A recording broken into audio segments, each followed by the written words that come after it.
Cup 2025 ಗೆದ್ದಿರುವ ಭಾರತ ತಂಡದ ಸಮರ್ಥನದ ಮೇಲೆ ಪ್ರಶಂಸೆ ಸುರಿಮಳೆಗೈದಿರುವ ದಕ್ಷಿಣ ಆಫ್ರಿಕಾದ ಮಾಜಿ ಸ್ಟಾರ್ ಆಟಗಾರ ಎಬಿಡಿ ವಿಲಿಯರ್ಸ್ ಕ್ರೀಡೆಯಿಂದ ರಾಜಕೀಯವನ್ನು ದೂರವಿಡಬೇಕು ಎಂದು ಅಭಿಪ್ರಾಯಪಟ್ಟಿದ್ದಾರೆ.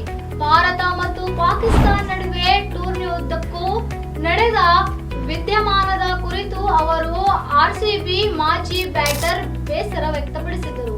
ದುಬೈ ಅಂತಾರಾಷ್ಟ್ರೀಯ ಕ್ರೀಡಾಂಗಣದಲ್ಲಿ ಭಾನುವಾರದ ನಡೆದ ಫೈನಲ್ ಪಂದ್ಯದ ಬಳಿಕ ಬಹುಮಾನ ವಿತರಣೆ ಸಮಾರಂಭದಲ್ಲಿ ಆದ ಗೊಂದಲ ವಿಚಾರವಾಗಿ ತಮ್ಮ ಯೂಟ್ಯೂಬ್ ಚಾನೆಲ್ನಲ್ಲಿ ಮಾತನಾಡಿದ ಅವರು, ಟ್ರೋಫಿಯನ್ನು ಯಾರು ವಿತರಿಸುತ್ತಾರೆ ಎಂಬುದರ ಬಗ್ಗೆ ಭಾರತ ತಂಡ ಸ್ವಲ್ಪ ಸಂತೋಷವಾಗಿರಲಿಲ್ಲ. ಆದರೆ ಅದು ಕ್ರೀಡೆ ಸಂಬಂಧಿಸಿದ ಸಂಗತಿ ಎಂದು ನಾನು ಭಾವಿಸುವುದಿಲ್ಲ. ರಾಜಕೀಯವನ್ನು ಕ್ರೀಡೆಯಿಂದ ದೂರವಿರಿಸಬೇಕು. ಕ್ರೀಡೆ ಪ್ರತ್ಯೇಕ ಸಂಗತಿಯಾಗಿದ್ದು ಮತ್ತು ಅದು ಹೇಗಿದೆಯೋ ಹಾಗೆಯೇ ಸ್ವೀಕರಿಸಬೇಕು ಎಂದು ಅಭಿಪ್ರಾಯಪಟ್ಟಿದರು.